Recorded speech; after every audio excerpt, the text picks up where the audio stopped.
The crystal is a product. The business is marketing. That's what I love about it. Everybody actually wants to know this. The banks want to know this. The online search engines want to know this because they're afraid we're going to turn off our marketing. The beauty of the demand is that it comes from entrepreneurs. It's just so incredible. Gotta have it. Can't let it go. If you don't try, you'll never know. Hi everyone, my name is Victor Paleko and today we are here to interview Riyaz Datoo, a founder of 3dcrystal.com. There are fantastic opportunities for doing businesses with Riyaz if you are an entrepreneur who wants to sell crystals on particular market. But before considering, let's learn more about Riyaz's story. And I guess the first question would be, how did it start? Well, first and foremost, I just want to thank you for that introduction. I'm humbled by everything that you said. And I just want to point out that you guys and your team have been a critical component. So I know you mentioned that, you joined our ecosystem a couple of years ago, but the amount that you guys have contributed and the velocity at which we've been moving has been very impactful. So I want to shout out to both of you and to your entire team for everything that you do. With regards to your question on how I started, I believe is what you were asking, is that I think that really what I've found in a broad observation is that many people have great ideas, and the unfortunate thing is that most of these ideas will generally remain on paper. So they might jot something down, they might have some sort of a concept, but they won't bring it to fruition. They won't make it a reality. It'll be tucked away in a drawer, never to be seen again. Or someone else will come up with the idea, right? And they will never have actually exercised it. So this was actually a trap that I almost fell into as well. I had done a lot of research. I had an idea. It wasn't exactly what you see today because things evolve, and they're supposed to. But I had an idea. I jotted it on paper. I put it in a drawer because it was part of an assignment, call it. And I went and I got a great offer from a large company selling health and beauty products across North America. And so I almost kind of fell into that same trap of taking that job offer and working my way up the corporate ladder quite quickly, but not actually exercising the idea that I had. Could you disclose your, I would say, the amount of money that you had before you decided to jump in? So I was working full time, and when I decided to start this business, if you're asking for a dollar value, I maybe had like under $5,000. Like it wasn't a lot. Okay. I didn't have any assets.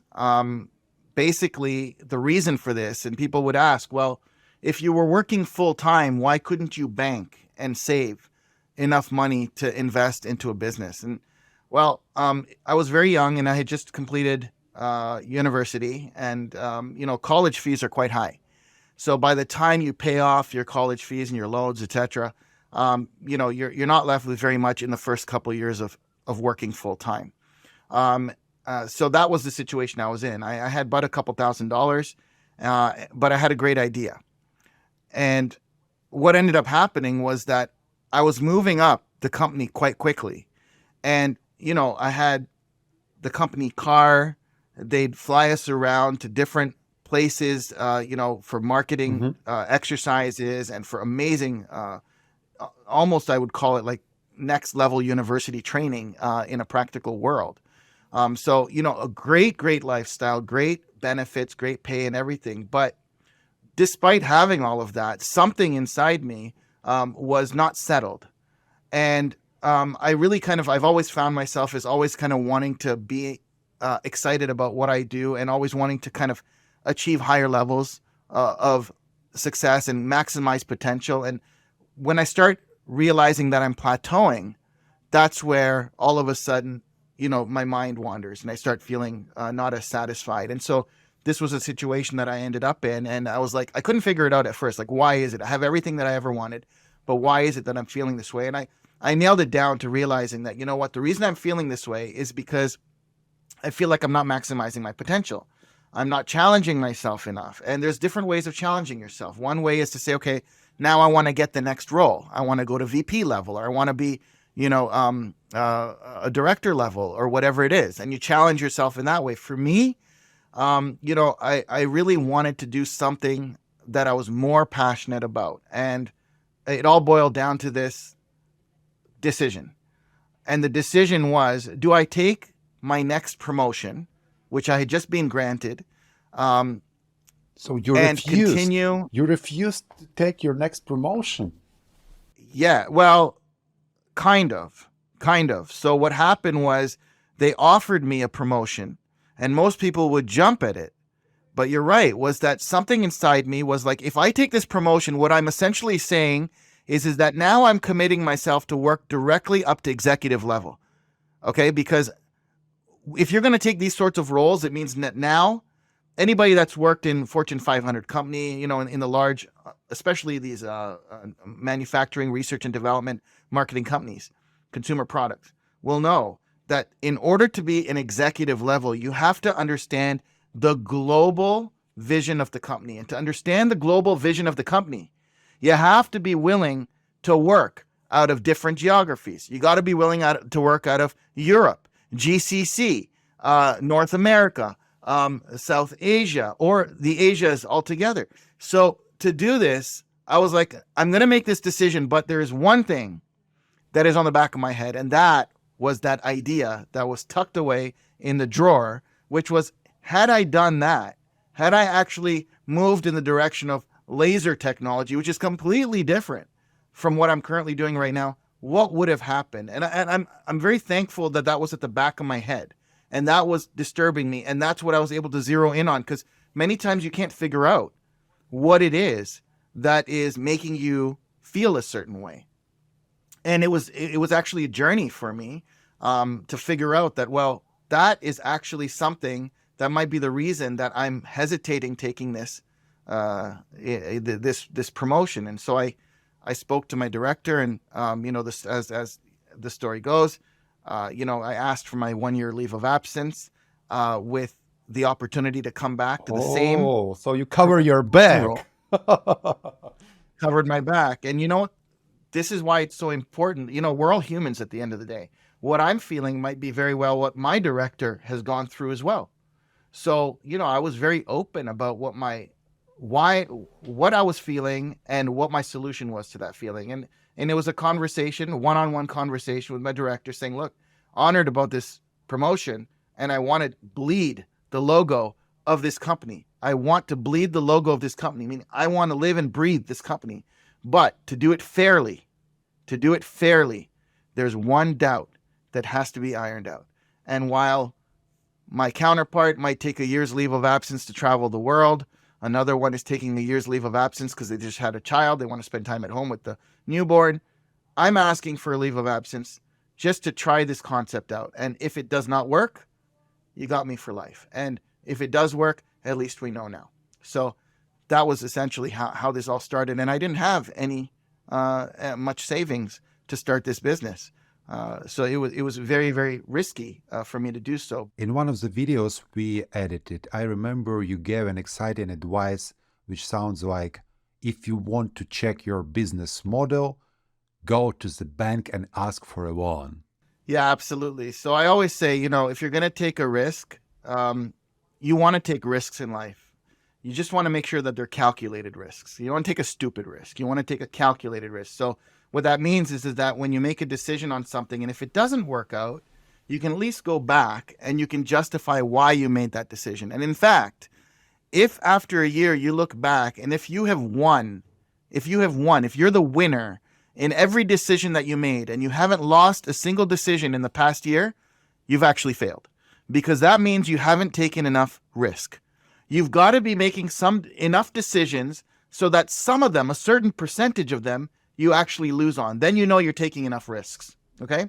So just that's one thing. But with regards to the bank, this was part of this philosophy, was that in order for me to jump into this business model with very little money and take a risk, well, I would need a loan first and foremost. But secondly, even if I didn't need a loan, if I went to a bank and presented my business model and they were willing to give me a loan, it means that they have faith in my business model. And if they're not willing to give me a loan, I'm getting some free consulting to understand what those holes are in my business model that is resulting in them not having faith in giving me, That was the financing that I need. brilliant. So yeah, so this is essentially what I did was I went to the banks and one after another all said no. So it was pointing me in an opposite direction of what I wanted. But the other thing is that you have to kind of also give it enough of a fair chance. So going to one bank and hearing no doesn't mean that it's not going to work. Going to one consultant, going to your counterpart or your friend and asking them their opinion and hearing no doesn't mean that it's not a good idea. So you have to really kind of get the reasons from many, many different banks. And the reason that most of the banks didn't give me a loan was because I didn't have collateral. I had a company car. I didn't have my own car. Oh. I was fresh out of university living in the basement, right? So I didn't have a house that they could attach to this need of the loan. I didn't have any much cash because, as I told you, I had just finished off paying my college loans. So most banks were in their rightful mind not to give me a loan. But this just goes to show about the importance of giving things a fair chance. Was that, interestingly, it was one of the final banks that I met with who was also not immediately ready to give me the loan, but they gave me a chance to speak to a higher level risk manager. And when I spoke to that risk manager, I went very well prepared, and I showed the letter from my job confirming that if I had returned to them within 52 weeks, I had a full-time job back, paying X amount of money, whatever. And so that letter ended up becoming that collateral, that sense of security to the bank to roll the dice on me. And they did. Very nice. That's cool. That's pretty cool. Coming back to the first day, so basically you walked away from the promotion of an amazing job opportunity to give it a try and start this business. Now, the first challenge, as I see it, is that your product, currently people search for the product. People specifically want to find the crystal product to make some custom work out of it. But at the time when you were starting, it sounds to me that you had a disaster of educating people why they may want this product and only then sell it to them. How did you overcome those challenges? Wow. So you've done your homework. That's true. I did have a huge challenge. I mean, I would say that, first of all, most people would tell me, this is a very interesting point, is most people would tell me that, look, if you're going to come out to market, you got 3 years to make it big, to milk it before competitors are going to come in, cut the pricing, reduce the margin, saturate the market, etc. Guys, it's been 20 years and we just had our strongest year. Okay, we just finished our strongest fiscal, okay, after 20 years. 20 years. Yeah, so it begs the question that, why? Why is the case? And I have to say that at the beginning, to your point, most people didn't know about the product. And now, as we have more exposure on the product, people know about the product. They search for the product when they're looking for unique gifting ideas. The number of searches and the number of people interested in the product is what enables or facilitates us to be able to also generate and move more volume. So at the beginning, when nobody really knew about the product, it was really doing a lot of legwork to educate the marketplace. And as one person, it's a challenge. Like, how do you educate the entire country or the entire continent, the entire globe about a product? And by the way, you got to remember that Facebook started in 2004. 3dcrystal.com started in 2004. There was no sharing of advertising videos on Facebook at that time. Okay. So you cannot say that, at that time we had the same sort of social media reach that we do today. So again, that was another limitation. Even digital photography was limited. I remember at that time, people were still taking in their Kodak rolls or Fuji rolls into the photo stores to get them developed. So it was a different environment. But what I had done was I made the decision that I would collaborate with a lot of other businesses. So people that were already selling gifting products, photo related products, custom products, even if they weren't in the same category, but they had traffic in their stores, like pet groomers, for example, I would collaborate with them. And I'd say, look, here's a unique product. Why don't you display it in your store at the till, not making it a dust collector on the top shelf, on the back wall, but front and center, light it up. As a customer comes to your store, they're not coming to buy a crystal because no one knows about the crystal right now, but it's a cool product. And when they see it all of a sudden, and they see that they can customize it, that's a whole new gifting concept. So I would ask these venues to put the crystal on display, and there's no inventory cost. They don't have to pay anything up front. All they're doing is collecting the payment when the customer wants to buy it. So the customer sees it, says, oh, I'm interested. Here's a photo. Remember, again, it was hard copy photos. Here's a photo. How much does it cost? It was $100. They pay $100. So now the store has got the money. And now the store is already being paid up front, no inventory. Now they can afford to pay me, a reduced amount to manufacture and deliver the goods. And so in doing so, I was able to scale the distribution of this product very quickly. I mean, I'm talking close to, in the first, my team at that time would say, you'll be lucky if you're going to get, a dozen stores, one a month in the first year.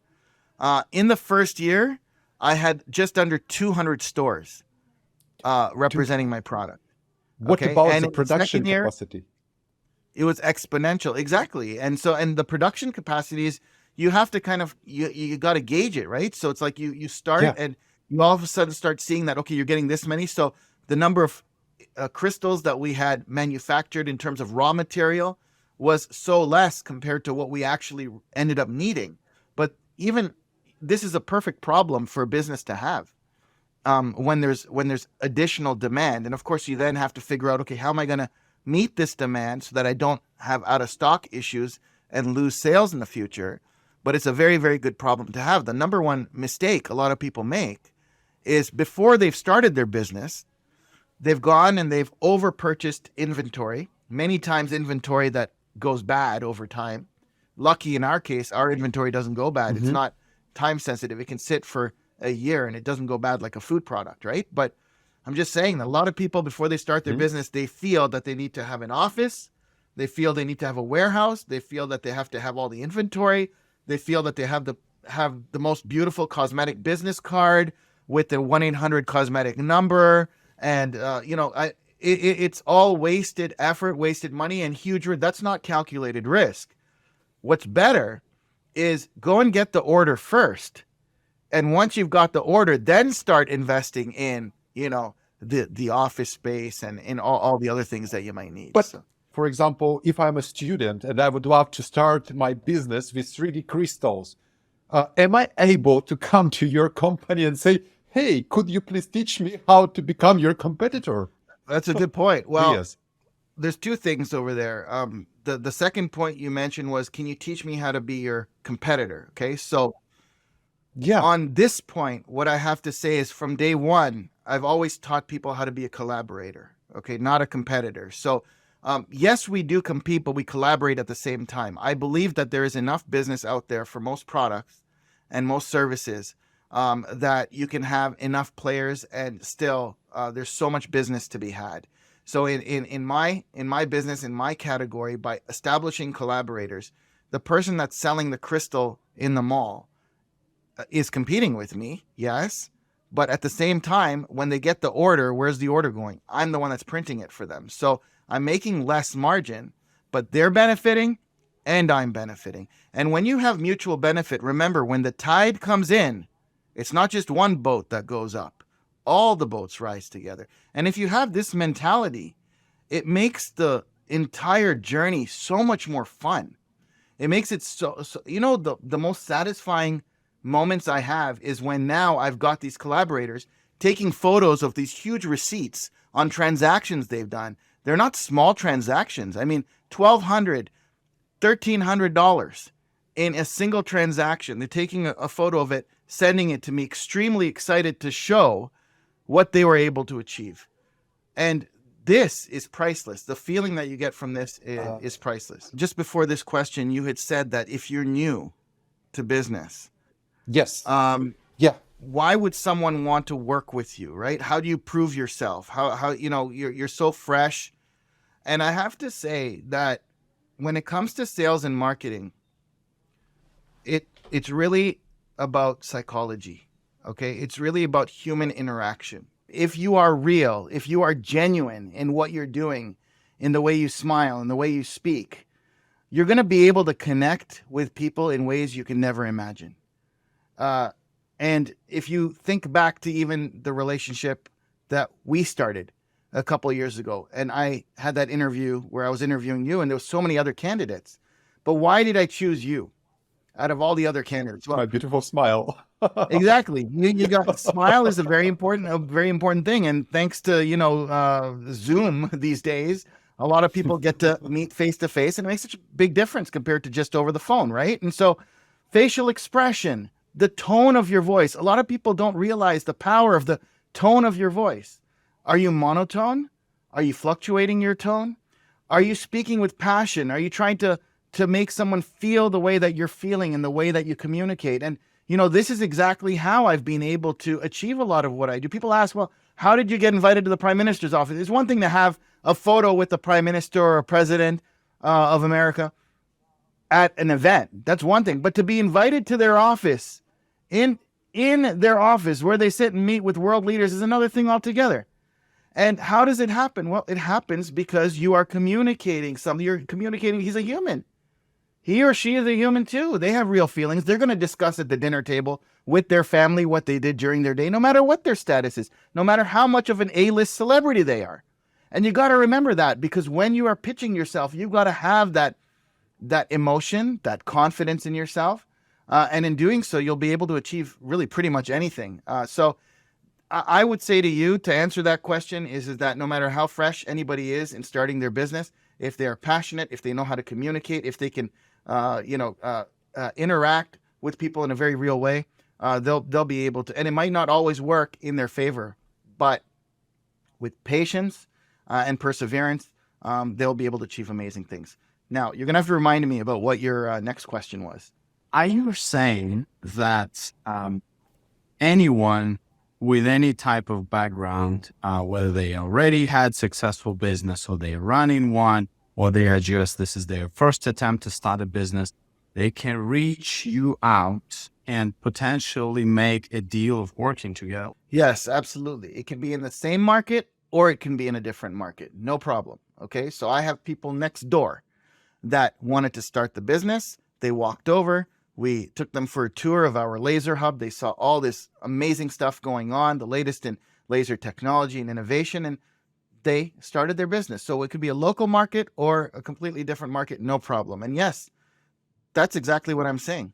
If I come to Toronto, am I able even to get to your office and see how it works inside? Yes. So That's what you mean? yeah, that's exactly what I mean is that, with today's technology, you don't have to fly all the way over here to see what you need to see. And anybody that's interested in finding out more about what we do and how they can do it, they're able to go to our Start a Business section on our website. They're able to book a meeting. They'll get the chance to book time on a calendar with our account managers. And one of our account managers will then meet with them in a video meeting like what we're doing right here. And they'll take them through the different options of how they can run their business. And look, you asked me how much money did I have when I started this business. I needed a huge loan because there was no other option. This technology hardly existed at that time. All right. But today we have anything from a couple $1,000s to start this business all the way up to tens of thousands of dollars to start this business, just depending on the business model that they want. So if somebody says, hey, I'm in an amazing mall and I've got a lot of traffic in my mall and I want to start this business, do they have to invest $40,000, 30, 20K? No. They with a very, very small investment of about a couple $1,000s, a few $1,000s, they are able to sell the product at their location and collaborate with us to, handle their production, make great margins in doing so, and not have to worry about a lot of the jumps or loops or hoops or whatever they would have to go through to actually produce the product. Then there's others that really do love the art of production. They want to manufacture. And for those people, we've got software solutions, we've got hardware solutions and recommendations. Sky is the limit, really. Coming back to the first days when you started, right? And you mentioned you took a loan.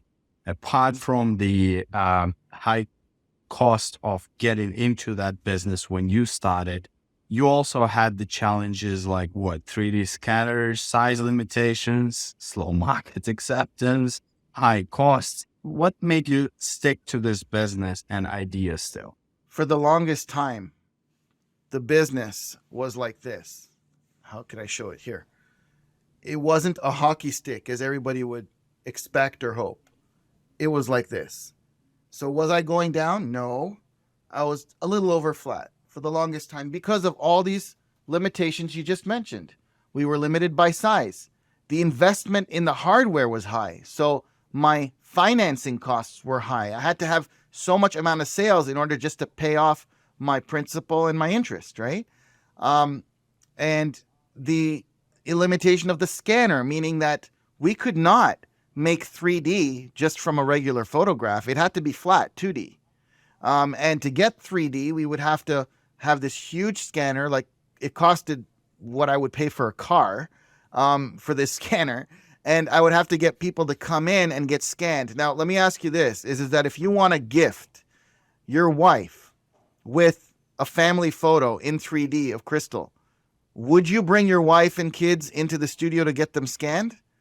I mean, It won't be a surprise. yeah, it totally destroys the surprise, right? So you can't get 3D with as a gift, but the majority of this product, the market for this product is gifting. So what really turned things around was innovation. And what your question was, why did I stick to it? Because I had faith. I love the product first and foremost. So even though my revenue wasn't where I would have liked it to be, my satisfaction was exactly where I wanted it to be. I was enjoying what I was doing. I loved the product. I loved talking to people about it. I loved the science behind it, the art around it. I just loved it. So even though my revenue wasn't there, as long as you're doing something that you love, that you're passionate about, and that where you found that skill within you, and that's what kept me going. And I kept going. And then, of course, we introduced Cockpit 3D. So Cockpit 3D was revolutionary because now it enabled us to take flat images that were given to us just off of Facebook, off of a mobile device, and create 3D from these photos. And now all of a sudden people are able to hop onto their friend's Facebook page, grab a photo of their dog, send it over to us. We model it to 3D, laser it into a large crystal, and ship it out either to them or drop ship it directly to their friend. And their friend has now been blown away with an amazing 3D gift that they had no idea was coming, right? So that's the Yes. result. I even can't imagine how much efforts, time, and money it's required to do, especially in 3D modeling, you know? One thing I'll tell people that are watching this is that you got to be an ideas person. If you're an ideas person, anything can be done, okay? So if you have a great idea, but you're not able to take a saw and work a mill and cut the wood, that's okay, because you can always get people who do that. So for me, I'm an ideas guy. So I would get ideas right from the front lines. And when I started this business, I had so many roles. My role was I would fly to Alberta. I remember coming into Edmonton, and City TV had a show called Breakfast Television. I believe they actually still do. And they wanted to do a profile on us and our technology and how we do it. And so I flew in and I did this thing on air live with them. And then the phone starts ringing. Well, guess what? Whose phone's ringing? It's my phone. So I answer the phone. So I've just been on TV. I come off the air. I answer the phone, I take the order, I fly back to print the order and ship it out. I was doing everything. Okay. So like you wear so many, and then many times if it was a local delivery, I'd put my jeans on and I'd go and make the delivery to the warehouse. And by the way, every opportunity is an opportunity to learn. When I went to the warehouse, I learned the most about the company speaking to the warehouse staff. They're the ones that would tell me how much movement was happening, what were the popular products, what exactly was the plans for holiday season. I mean, all the learnings I would get would be from the warehouse staff about the company, and then I'd have knowledge that I could take to the buyers, where I take my ripped t-shirt off from delivery, I put my dress shirt with a tie on, I go upstairs, and now I'm making my sales call to the buyers, right? And I've got all this knowledge about their company that so it gives me that one up. So doing all these different things when you start a business gives you so much knowledge. And the idea that you asked is fair, is that if you look back, it's like, wow, everything just fell into place. And how did this guy go from this to this to this to this to this? Well, I'm going to tell you that when you look back, it always, they say hindsight is 20/20. So but when you're looking forward, you always have to kind of forge the way. So that means that all of the successes that I had many failures too. So there was a lot of things that, people don't know about, that I made the wrong decisions. But the right decisions are what you hear of or see. And one of those decisions was this idea of Cockpit 3D. One of these other decisions was the idea of the 3D laser box, right? And all the technology behind that. So that's essentially how I did it. It's having the ideas and then forming the right teams to make it happen. Riyaz, what is your biggest mistake through these 20 years? Or maybe what is the most expensive failure you have had in the history of 20 years of your business? Just know what not to do. What not to do. You see, the thing is that sometimes when things are working, and if you can find ways to continue perpetuating the success and finding ways to complement that success, that is the smart way of growing your business. Now, what happens many times is that people get distracted. So in my case, I saw what was happening with this 3D crystal product, and I started saying, oh, well, you know what, maybe I can add this product line or that product line. And you start adding more and more and more products, more SKUs to your main product. Our main product was the 3D crystal, okay? Now, when you add many products, what happens is now you're diluting the wow factor of your primary product. So this isn't always the case, but you're asking what was the biggest mistake that I made is that selling a custom 3D crystal can be broadly categorized as selling a custom gift. So does that mean now I start offering customers dog tags, photo mugs, photo shirts, photo hats? Do I start offering a broad? Yeah, and one argument is, well, the 3D crystal is selling for $100. The photo mug is selling for $20. So for the customer that cannot afford the $100 product, focus on the $20 product, so the photo mug. But this was a mistake, because now what ends up happening is either you are trading the customer down. So instead of getting the customer who could spend $100 to spend $100, they're now spending $20. Okay. Two is you're hiding the beauty and the uniqueness of your main product and your main business, because now it's being distracted by all these other items, and it gets hidden on the shelf or, in the store. And so this was another problem. And so I very, very quickly realized this issue. To date, a lot of people don't realize it. They have a kiosk in a mall. They'll put 3D crystals up when they first start. They see how well they do. And they say, now I'm going to create a shelf. And on this shelf, I'm going to put another product or another item so that I can cater to other customers. I'll give you a perfect example. On one of my shelves or on one side of my store, I'm going to put necklaces, and I'm going to put rings, and I'm going to put jewelry. Do you know how many jewelers there are in a mall? Do you know how many jewelry stores there are in a mall? There's so many jewelry stores in the mall that now, as people are walking by your booth, they say, oh, that's just another jeweler. They don't realize that you are a unique 3D crystal business. So if I look back to, mistakes, some of these sorts of things, but you learn and then you pivot.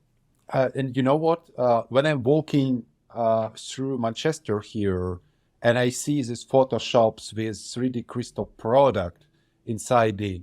Absolutely. That's so actually... after this meeting, I'll need you to send me the the name and contact of that store so I can reach out to them and give them a little bit of advice. I'll do my best. I even have a video.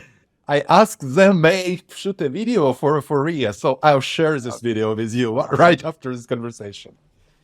Anything else? What do you think will be valuable for a very beginners? So I would say that, whatever business someone is going to start, it doesn't just have to be the 3D crystal business. I'd love it if it is. That's great. We're here to support you. But there's two things that you want to focus on. Number one is data, and number two is homework. You want to do your homework and you want to know the data points. So let me elaborate on this a little bit more, just for those of you that are actually seriously thinking of, giving us a call and booking some time to speak to one of our account managers. What I would recommend that you do to maximize your potential of success in this product, okay? The first thing I would do is I would say that your business starts well before you have received any crystal displays or any sort of material or anything from us, okay? Your business starts before then. You want to go and you want to evaluate, do your homework and understand who in your area is selling a similar product. That's not necessarily a bad thing. People many times say, is there someone selling this product in my area? If there is, I don't want to start. Well, if someone is successfully selling that product in your area, it means that there's demand for it. It means it's doing well, okay? So all they've done is kind of proven the concept, kind of like what I've done for many other people over 20 years. If I'm still doing it, what's it telling you? It's telling you that there's enough demand for this that I've dedicated 20 years of my life to it, right? So someone else is selling this product. Well, in that case, you know who the competitor is. You know maybe what their location is, what sort of a location they have, and how well they're doing. If nobody's selling this product, go do your homework and go to actual malls. This is what I did, is I went to 4 or 5 malls, and I showed the product to customers that were walking in the mall. And I just said, hey, look, this is a project that I'm working on, and before I start my business, I'm curious to know what you think about it. And get first-hand information on what a true potential customer would think of this product. You're not asking them to buy anything. You're just stopping them and asking them to hold the product, give you their opinion. That's an idea I have, is that, if people go, this is what I did. If they go to the mall and they get the first-hand data of the customer, what do they think about the product? Well, how much would you spend on this product? Why would you buy this product? For what purpose? And so now you're getting data on really what the average retail price should be. What are customers saying they would spend on it? What sort of photos would they send? Why would they send photos to you? So what occasions would they buy for, right? You want to also do your homework to understand what are the patterns of traffic at that venue, whether it's a mall, whether it's a festival, whether it's a market, whatever the venue might be. What is the traffic pattern? So go there on a Monday morning. Go there. A lot of people, they think that they're at the best location because of all the traffic, but they're at this location on a Saturday during Christmas. So they think that what they see on the Saturday before Christmas at that venue is true for every day of the year. That's not the case, Every right? day. So walk that mall, walk that venue in January, walk it in March, walk it. So do your homework, get data, okay? And that's going to excite How you. many malls and how many people would you suggest to interview to get enough data to make a decision? If you could talk to 100 people, that's great, okay? But if it's half that, if it's 50 people, you'll get a good sense after you've spoken to just 10 people. I mean, if half of them, if 5 out of 10 are loving the product, that's great.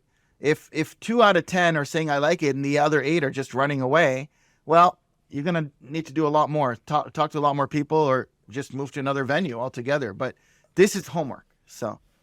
Riyaz, I remember that you said DHL ordered an additional plane to deliver our crystals to the Europe. Would you like to work with such type of people or businesses who would like to work just online, don't want to be in charge for production and delivery, just to, take orders, give it to you, and then you'll be in charge for everything? Is it possible? Absolutely. So what I would say about online, you have a very valid point. We actually even offer, get this, is, we've spent an insane amount on developing an ongoing development of our website. It's not just developing a site, it's consistently growing it, tweaking it, making it smart. And what we actually offer is a clone of our website for people that are sourcing their 3D crystals from us. So we actually help them get past the development stage in a very easy way. Okay. So yes, we do support it. But here's what I would say about online. I'm not excited about getting a project to clone a website. That's not what excites me. What excites me is when the person that has asked me to clone their website is doing so well that they're generating lots of sales in crystals, because that's when they're making money. And that's when all the orders that are coming over here are supporting our production as well. Okay. So it's the excitement to me is not the person signing up with me, ordering a clone from me, paying setup fees from me. That's not what I'm excited about. I'm excited about them being successful in selling this product. So how can they be successful? Because anybody could say, all right, I'm just going to create a landing page and go online.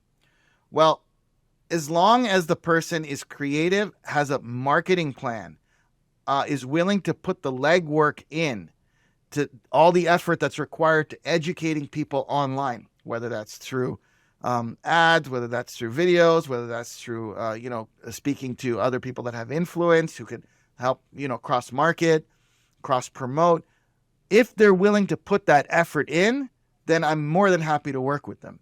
But if someone is just saying, oh, I like the product, I'm going to slap a website up and just let it sit there, then I think it's a waste of time for them. Not so much for me. I mean, but it's more of a waste of time for them because they're not going to really see many returns without effort. And that goes for anything in life is, you got to put the effort in. If you're going to put the effort in, if you're going to be creative, then absolutely you'll be able to get those transactions, the conversions. Do you have any stories when people with zero knowledge or with highly skilled, knowledge in marketing, running this business with you successfully during some period of time? Is there some, I would say, audience that have a little bit more chances to get success in this niche from your point of view? I've seen both. What do you think? So I've seen three sorts of scenarios. Okay. I've seen one scenario where you've got the expert who already has a lot of knowledge in marketing, who has a lot of networks in corporate promotional products, awards. That's where they come from. Okay. And so they are able to run with this right away. They got the product. They've got us as the manufacturer. They've got that network of, people that they're going to make phone calls to or send emails to and swing some deals. So I've seen that happen for sure. I have situations where in that same category, people will have great experience in other e-commerce platforms. And so based on their experience already of e-commerce, they've got kind of that advantage and they're able to take this product and run with it very quickly. I have others that think that they're going to be successful simply by getting the product and slapping a website up, or getting the product and talking to friends and family to sell to. And they end up disappointed because they did not put much effort into actually growing the business. It's a marketing distribution game. You got to be able to get people to know about it. You got to be able to distribute it. You got to get people excited about it in order to spend the money on it. Okay. So that second category are those that are very moody. They're kind of with the weather. All of a sudden they're excited. They want to start their own business. They're super excited about all the content that they're seeing. And then when it's time to do the work, they check out. It's like the weather's changed. And then a month later or 2 months later, all of a sudden they're super excited again. And then again, it's kind of like this. So people need to know themselves, because if they're like that, where they start something but they don't finish it, I have this thing where if I'm gonna start an article, I'm gonna read it right to the end, even if I find it not very exciting. There's a purpose why it was written, so I'll try and read the entire thing right till the end. Or whatever I start, I'm gonna try my level best to finish it. So people need to know themselves. Okay, that's the second category. That category is not the successful category. Not just in 3D crystal. I'm talking about in general, in any business. In anything. Now, who's the third category? The third category is the person that doesn't have the experience. Okay. But they are very willing to do research. They go on YouTube. Everybody's got the same information available to them now. So they get ideas. They go onto YouTube. They'll watch all kinds of videos. They'll do research online through search engines, and they'll just try and get all kinds of ideas that would help them towards plowing energy and concepts and marketing into this product. It could have been another product, but into this product because they like the 3D crystal product. So an example, real example, someone decides they want to sell a 3D crystal. She is a new mom. She has a 2-year-old. And she says, okay, love the product. I want to sell it. How am I going to do it? I've got no knowledge online. So what she does is she goes to daycares. And she goes to the daycare and she strikes a deal with the daycare. And she tells the daycare owner, because many of these daycares are privately owned. They're business owners. And she tells the daycare owner that, look, when you do a bake sale, you'll make what, $200, right? And on a bake sale selling muffins for $2 or $3. So instead, what I'm proposing is we do a 3D photo session. I will sell 3D crystals to the parents, and I will return back to you 10, 15, 20% of the revenue. So they're extremely excited about the product. They want to do something different than all their competitor, other daycares in the area. And so they have a special 3D photo session circular that goes out as a brochure to all the parents. And they keep a sample in the classrooms. So when the parents come in, and by the way, why is she choosing daycares? Because daycares are the places where parents come in to the daycare to collect the child. At elementary school, at high school, the kids come out to get onto the school bus or to get picked up. But at the daycare, the nursery, different story. So now what happens is that the parents come in, they're super excited, they want to get it. They don't just want to get one, they want to get for the grandparents, right? Their in-laws, etc., for themselves, for the office. So they're buying multiple pieces. I mean, she'll swing over $2,000 in a single daycare. And if she's giving 15% back to the daycare, that daycare has made $300 to $400 without any cost. $300 to $400. So at the bake sale, they did $200, but they had to buy the muffins and whatever. So let's say they bought the muffins for half of that. They ended up with $100. Here, no cost. They've gotten a check for $300 to $400 on $2,000 worth of revenue.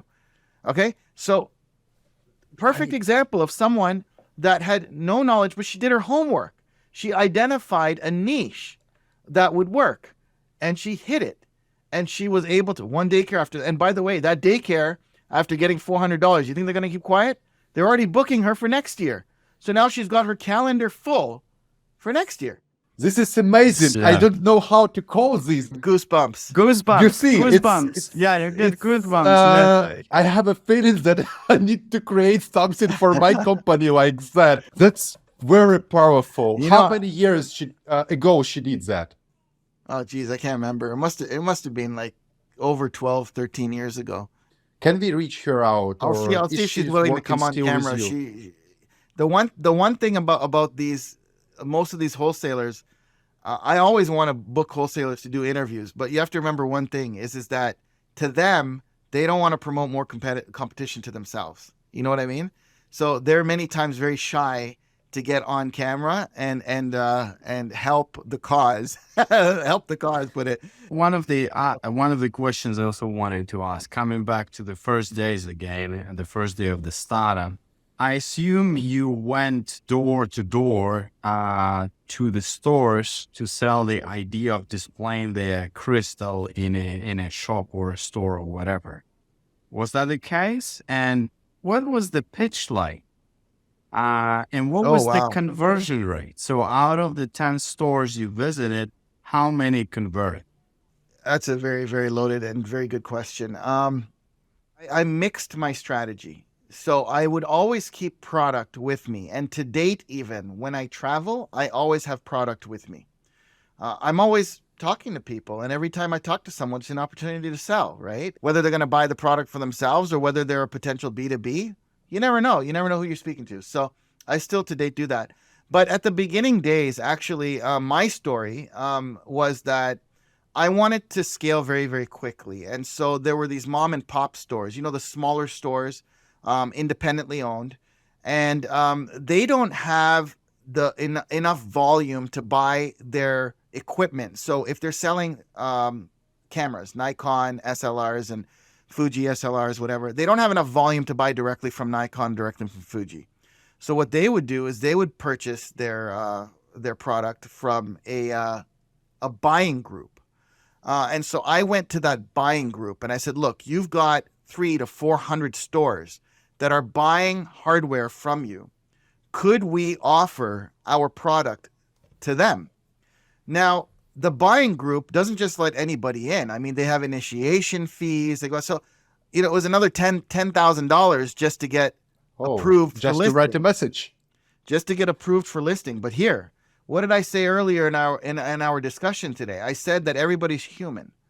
And the way in which you smile, the way in which you lock eyes when you're speaking to them, the way in which you present yourself many times makes all the difference. So I told the guy my story, just like I shared my story with you and how I started my business and how I almost didn't get a loan and I almost never started. And, when I shared the story, it resonated with the president of this buying group. And his name was John. And so John told me, he said, interesting. Okay, I understand that you can't invest $10,000 to initiate. Here's a potential, agreement that we can come to. Here's a potential idea. We have a trade show happening in Calgary, Alberta. All the moms and pops owners, all these owners of these stores are going to be coming to that trade show. How about I set you up on our system and I give you a booth? The booth wasn't cheap either. That was an extra $4,750. Okay. And I give you a booth if you are willing to provide each and every store with a complimentary crystal. So basically, I had to be willing to provide 400 crystals for complimentary, for free, in order to get initiated into this buying group and in order to get that booth at the store. And to me, it was gold, because now what's happening is before the show, the president is sending an email to all 400 saying, make sure you go to booth number, whatever the number was, and pick up your gift from us. So he's forcing 400 people to come to my booth that I didn't have to pay for. And when they come to pick up their crystal, and by the way, he told them in that email, make sure you send your photo so that we can prepare your gift. So now I've received 400 photos. I prepare these crystals. They ship to Calgary. They're in my booth. 400 stores come to my booth to pick up their gift, and it's my perfect opportunity to explain to them how they can make money selling this product. So every corner, every nook and cranny of small stores in, the eastern region of USA and Canada had my product on display. And that's why I told you by the second year I was crossing, so many stores. 200 you mentioned, 200 stores. Yeah, over 200 stores. It was actually by the third year was double that, because in at the beginning, what happened was you show it to these 400 people. Not everybody believes or lists it. But by the time they hear about their competitor who's also buying from the group, doing well with the product, and you start running contests, show me your best display and you're going to get a complimentary larger piece or whatever. And so now you're making people compete, sending photos in, and you use these photos to show the people that haven't got the product what their competitors are displaying. I mean, and that's where sales smarts, marketing smarts come in, right? Is that you just have to be creative. And that's what I did. And that's how I was able to grow it. So you got an opportunity. You took this chance. You got your first 200 stores. What's happening right now with your business? That was 20 years ago, 18 years ago, I would say. Right now is 2023. What happened to your business during 2022? Maybe you doubled, maybe you tripled. What's your production capacity comparing to the 2021, for example? So could you tell us a little bit more about this year? And also one thing I would like to add is that I heard probably within the past 12 months, Victor and I had a conversation about your business. And I remember he mentioning that you had some sales decline. And now all of a sudden at the end of the year, you are saying this is one of the best years in terms of sales. So what did you do, and what is happening in 2023? Yeah, good Sorry, question. 2022 I meant.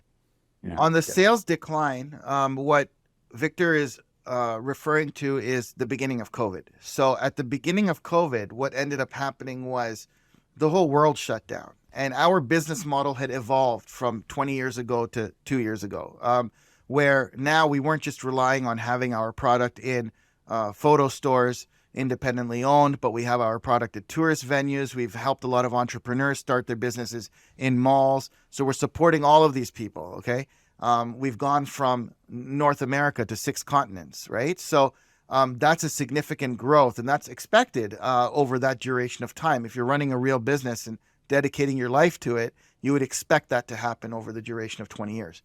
However, at the beginning of COVID, the whole world didn't know what was going to happen. So tourist locations shut down, malls closed down, COVID scares, etc. All of a sudden, the pipes turn off, and there's very, very limited orders coming through. But then what ends up happening during, I'd say probably after the first 2 months of COVID starting, is you end up realizing that, well, there's a lot of people at home, there's a lot of people online, there's a lot of people watching TV, and so now you've got a market that you can actually educate by way of video. Okay, so now you can showcase videos to them, and this is probably around the time that Victor, I had interviewed him, and so and I had the vision at that time was, are we going to be producing content for once a month? Are we going to be producing content once a week? And I was like, no. The crystal is a product. The business is marketing. Okay. So now what happens is my business becomes a marketing business. My business becomes an IT business. My business, and of course, our product is the 3D crystal as part of the formula. So that's what ended up happening was now as we're marketing, a lot of people are starting to see this business opportunity. They're starting to see, because we're showing video of how we assemble lasers, how we create 3D, how we make the 3D crystal, all the different stages. And people are starting to see, wow, I might not have a job, where I had pre-COVID, but I have an opportunity of starting a new business. All these people start realizing that, hey, there's something here. And we were able to, scale that as well and get a lot of interested parties and entrepreneurs to succeed in running their own businesses as well. So that's essentially the turnaround. And I would say that in business, there's always going to be kind of, tops and bottoms and, but at the end of the day, as long as the overall trend is up and to the right, you're doing okay. And when it's not, you always kind of want to figure out, where are you bleeding? Why isn't it working? Remember, I said that failure is okay. You want to have some failures. You want to see, what mistakes did I make? What could I have done differently? What did I try out that didn't work, and what did work? And that's where you have your data. And with that data, then you know where you're going to exert your efforts and not spin your wheels. So that's essentially where we're at right now, is that now we're supplying globally, we're supplying software, we're supplying raw material, people that own lasers. And this morning I was speaking to a company in the UAE, in the Emirates, and they're needing raw material. So we'll supply them with the raw material. Cool. We'll supply them with licenses for the software, solutions for lasers. So anything to do with this business, really, we have the answers for. Yeah. So basically, Riyaz, aren't you tired of doing the same business for 2 decades already? I'm more excited now than I've ever been. Could you tell him, when you film the video, like show the video of your production, I don't know how many laser engraving machines he have actually there. He say, we're like a Santa Christmas shop, or how you call this? Yeah, Santa's factory. Okay, so you see when the orders come in, and then they're preparing all the orders to go to the laser room here. So then over here, all the orders. You can see these are all orders waiting to go into the laser right now. See all this? Yeah. So you've got we load all the glass into the lasers. Yeah. Okay. Really cool. And then over here, the packaging takes place. So everything comes here onto the trolley with the barcodes, and then they'll scan it, they package it, they double check everything. Our production, the beauty is that when you're an assembler, we have created the map. We've drawn out the map. That's what I do is I draw, right? I draw all day. I'm drawing designs and I love it. And so we've drawn out a solution. We assemble the solution. So this new wholesaler comes on and he says, I'm going to need to sign on, but I want to know, can you print 400 pieces a day? I said, no problem. I said, now, it's good you're telling me now because I can arrange it. So based on what we forecast, we arrange it because we have to arrange many different parts. It's not just having the technology. It's having the inventory. It's having the modeling capability of making those flat images to 3D, right? But production capacity continues to grow.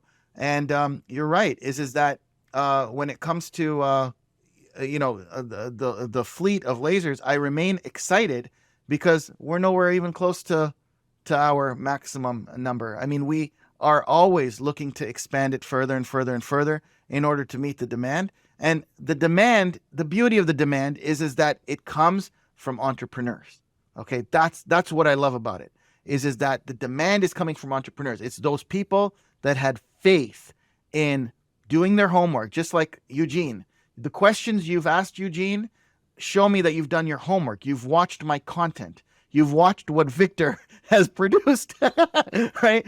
So you've watched it and you know what's happening over here. So the whole idea, I can't remember what my final point was on what I was about to say, but at the end of the day is we're looking, I remember what it is that the entrepreneurs, just like what Eugene did, is they've done their homework. And when they do their homework, they come in hungry, ready to hit the ground running.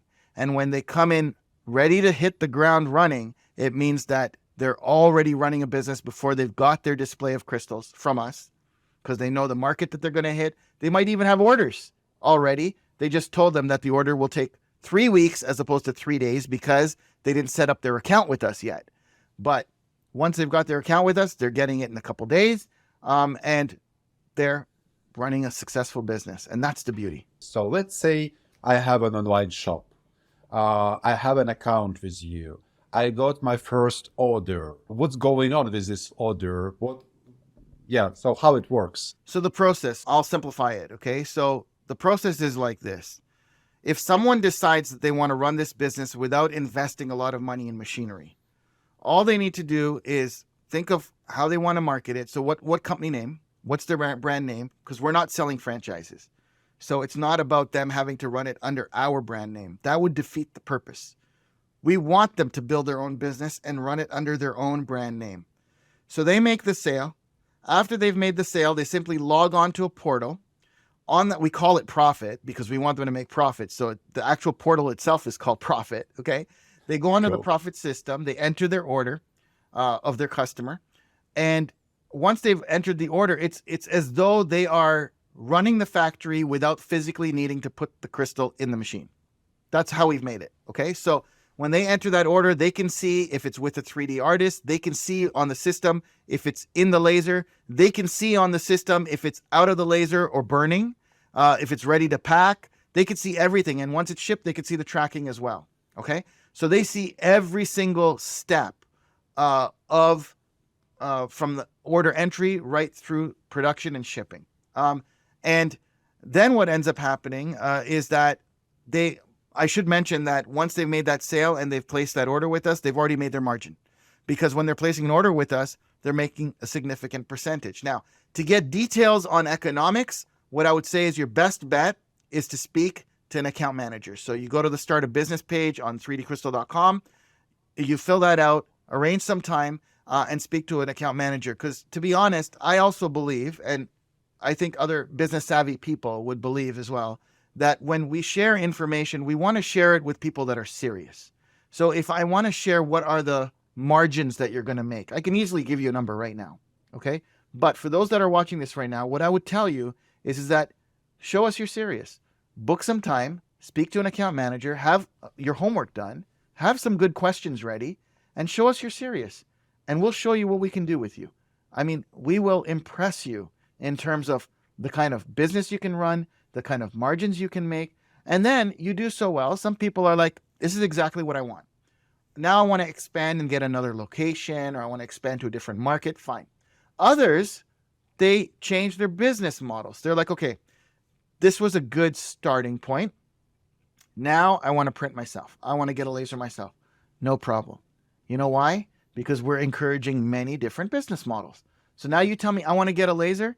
Most people would think, oh, I better not let them know I want to get a laser because it means they're going to think I want to compete with them. And no, absolutely not. You want to get a laser?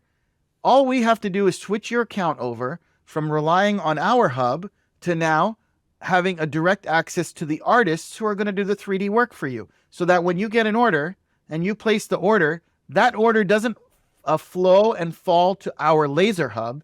It goes to the artist and the 3D file bounces back to you.